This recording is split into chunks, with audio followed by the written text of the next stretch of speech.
साथियों नमस्कार। मैं दिलीप बिदावत कुर्जा चैनल में आपका एक बार फिर गणमान्य स्वागत है। हाल ही में पंचायती राज एवं ग्रामीण विकास विभाग राजस्थान सरकार द्वारा महात्मा गांधी नरेगा कार्यक्रम में 20 श्रेणी के कार्यों में अपना खेत अपना काम के तहत लघु एवं सीमांत किसानों के खेत सुधार के तहत वर्षा जल संग्रहण के लिए टांका निर्माण कार्य पर आगामी आदेश तक रोक लगाए जाने के आदेश ने थार वासियों को चिंता में डाल दिया। यह तर्क देते हुए रोक लगाई है कि टांका निर्माण का उद्देश्य खेत सिंचाई करना था, लेकिन किसान इसका उपयोग पेयजल के लिए कर रहे हैं। शुष्क मरुस्थल में लोग टांके अथवा बेरियों का मुंह छोटा इसलिए रखते हैं ताकि वाष्पीकरण से पानी की छिज्जत ना हो। इसी प्रकार नाडी तालाबों की पाल व भराव क्षेत्र में सघन वृक्षों को भी इसीलिए लगाया जाता है। टांका अथवा नाडी तालाब का आगोर इसलिए रखते हैं ताकि वर्षा की बूंदें रेत में ना समा जाए। अधिकांश भूभाग रेत से ढका है, उसमें कहीं कहीं समतल पक्का स्लोप वाला ताल दिखा, वहीं पर नाडा तालाब बनाया। रेतीले भूभाग में कितनी भी बरसात हो, पानी धरती में समाते देर नहीं लगती। 30-35 हजार लीटर के टांके से रेतीली भूमि में किस फसल में व कितने क्षेत्र में सिंचाई करनी है, यह तो कभी किसानों को बताया ही नहीं। कौन सा विभाग तकनीकी सहयोग प्रदान करेगा, यह स्पष्टता नहीं थी। हालांकि योजनाबद्ध तरीके से इस कार्यक्रम को क्रियान्वयन किया जाता तो हॉर्टिकल्चर में सूखा रोधी उन्नत फल व चारा वाले वृक्ष लगाकर सिंचाई करने और कमाई करने की बेहतर संभावनाएं हैं। थार मरुस्थल में टांका, जिसे कुंड भी कहते हैं, परिवार स्तर पर पेयजल का प्रमुख साधन रहा है। थार के निवासी पक्के घर का सपना बाद में देखते हैं, पहले घर या खेत में टांका निर्माण के बारे में सोचते हैं। टांका केवल वर्षा जल संग्रहण का साधन मात्र नहीं है, यह गरीब व दलित समुदायों के जल स्वावलंबन आत्मसम्मान से भी जुड़ा हुआ है। जातिगत भेदभाव और पानी के एक मटके के लिए बेगार जैसी प्रथा से मुक्ति मिली है। इससे ग्रामीण क्षेत्र में महिलाओं को दूर दराज से सिर पर मटका रखकर पानी लाने के श्रम और समय को भी बचाया है। मरुस्थल में परिवार स्तर पर टांका निर्माण की परंपरा काफी पुरानी है। यहाँ का जीवन वर्षा जल संग्रहण से ही आगे बढ़ा है। गांव ही नहीं, शहरों में भी लोग टांका कुंड बनाते थे व छत का उपयोग आगोर के रूप में करते थे। हालांकि गरीब परिवारों की आर्थिक स्थिति टांका निर्माण योग्य नहीं थी, तब वह राख के लेप वाला कच्चा टांका बनाते थे, जिसे लेपे वाला टांका कहा जाता था। आज भी कुछ घरों व खेतों में ऐसे टांके बने हुए मिल जाएंगे। आज़ादी से पूर्व तक मध्य आय वाले परिवार भी पक्का टांका नहीं बनाते थे, क्योंकि उनके पास जमीन का खातेदारी अधिकार नहीं था। जागीरदारों द्वारा कभी भी जमीन अथवा गांव से बेदखल कर देने का डर रहता था। टांका मरुस्थल में परिवार स्तर पर व कहीं कहीं सामुदायिक स्तर पर प्रमुख पेयजल का साधन रहा है। चूरू जिले के गांव में बड़े टांके सामुदायिक भी होते हैं। आज़ादी के बाद गरीबी का एक मापदंड घर में टांका नहीं होना भी था। महात्मा गांधी नरेगा कार्यक्रम चालू होने से पूर्व बहुत से स्वैच्छिक संगठनों, विशेषतः उन्नति, ग्राविस, श्योर, उर्मुल ट्रस्ट, उर्मुल सेतु, उर्मुल सीमांत, उर्मुल खेजड़ी, आइडिया, वसुंधरा सेवा समिति, महिला मंडल बाड़मेर आगोर, लोक कल्याण संस्थान ने हजारों गरीब परिवारों के जल स्वावलंबन के लिए टांका निर्माण करवाए हैं।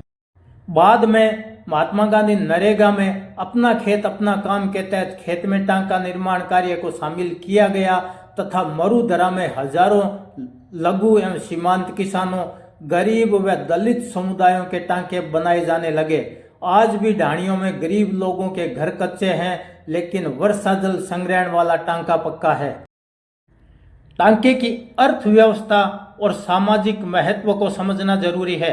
थार मरुस्थल में पानी की कमी हमेशा से रही है।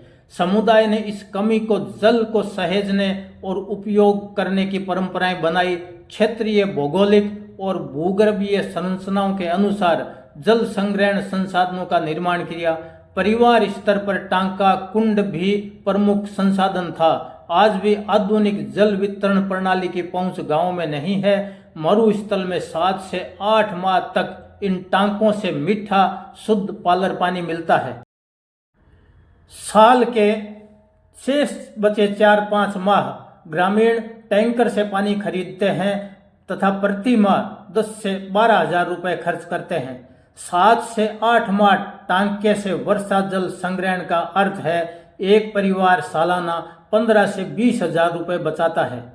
एक टांके की आयु 40 साल माने तो उसमें कम से कम 14 लाख लीटर पानी संग्रहण होता है तथा परिवार द्वारा पानी पर खर्च किए जाने वाली राशि के हिसाब से 40 वर्षों में 6 लाख रुपए का पानी बचाता है। टांका भले ही छोटा हो लेकिन सरकार द्वारा जल वितरण के लिए बनाई जाने वाली करोड़ों रुपए की जल वितरण वाली भीमकाय योजनाओं के सामने सबसे सस्ता और टिकाऊ संसाधन है। अब बात करते हैं सिंचाई के। मरुस्थल में कुछ संस्थाओं ने टांके के पानी से सिंचाई कर हॉर्टिकल्चर जैसे मॉडल बनाए हैं जो महात्मा गांधी नरेगा अथवा राजीविका जैसी परियोजनाओं में अपनाने लायक है। ग्राविस ने बाड़मेर, जैसलमेर, जोधपुर व फड़ौदी के कुछ क्षेत्रों में घरेलू बगीचे व किचन गार्डन के मॉडल बनाए हैं जिनमें 15 से 20 कम पानी में जीवित रहने वाले पौधे लगाए हैं तथा बीच में घर में उपयोग लायक किचन गार्डन। इसकी सिंचाई टांके से की जाती है। यह परिवार के पोषण से जुड़ा हुआ बेहतरीन और अपनाने जैसा उदाहरण है। उन्नति ने बाड़मेर, जैसलमेर, जोधपुर व फड़ौदी में 300 लघु एवं सीमांत किसानों की 1-1 बीघा भूमि में हॉर्टिकल्चर प्लॉट बनाए हैं। इनमें प्रति प्लॉट आय वर्धन के लिए सूखा रोधी ग्राफ्टेड बेर व गुंदा के पौधे एवं घरेलू उपयोग के लिए नींबू, आंवला, करौंदा व सहजना के 70 पौधे लगाए हैं। थार में बेर उत्पादन की असीम संभावनाएं हैं। यह पौधा मई से जुलाई की भीषण गर्मी के दौरान सुप्त अवस्था में रहता है तथा पानी की आवश्यकता नहीं रहती। सिंचाई के लिए प्रारंभ के 100 प्लॉट में टांका निर्माण किया तथा बाद के 200 प्लॉट में महात्मा गांधी नरेगा के टांकों से जोड़ा गया। आज ये किसान फल से सालाना 10 से 12 हजार की आय ले रहे हैं तथा 8 से 10 बकरियों का 6 माह का चारा मिल जाता है। फेंसिंग होने से इन प्लॉट में लुप्त हुई थार की वनस्पतियां पुनः पनप गई। अकाल और जलवायु परिवर्तन शमन तथा पर्यावरण और जैव विविधता संरक्षण में भी यह सार्थक परिणाम देने वाले साबित हो रहे हैं। जलवायु परिवर्तन अथवा किन्हीं कारणों से बदले वर्षा पैटर्न के कारण अब किसानों को खेती बकरी के साथ हॉर्टिकल्चर को जोड़कर देखना होगा। सरकार को टांका निर्माण में व्याप्त भ्रष्टाचार को रोकने का प्रयास करना चाहिए। अपना खेत अपना काम की राशि सीधे लाभार्थी के खाते में हस्तांतरण कर अपेक्षित कार्य कराना चाहिए। इस प्रकार के मॉडल्स की सीख को समझते हुए थार में अपना खेत अपना काम के साथ हॉर्टिकल्चर जैसी योजनाओं को शामिल करना चाहिए। यह जानकारी कैसी लगी कमेंट में जरूर बताएं। जानकारी अच्छी लगी है तो वीडियो को लाइक व शेयर करें। चैनल को सब्सक्राइब कर सहयोग प्रदान करें। अगली कड़ी में फिर मिलेंगे, तब तक के लिए आज्ञा दें। धन्यवाद।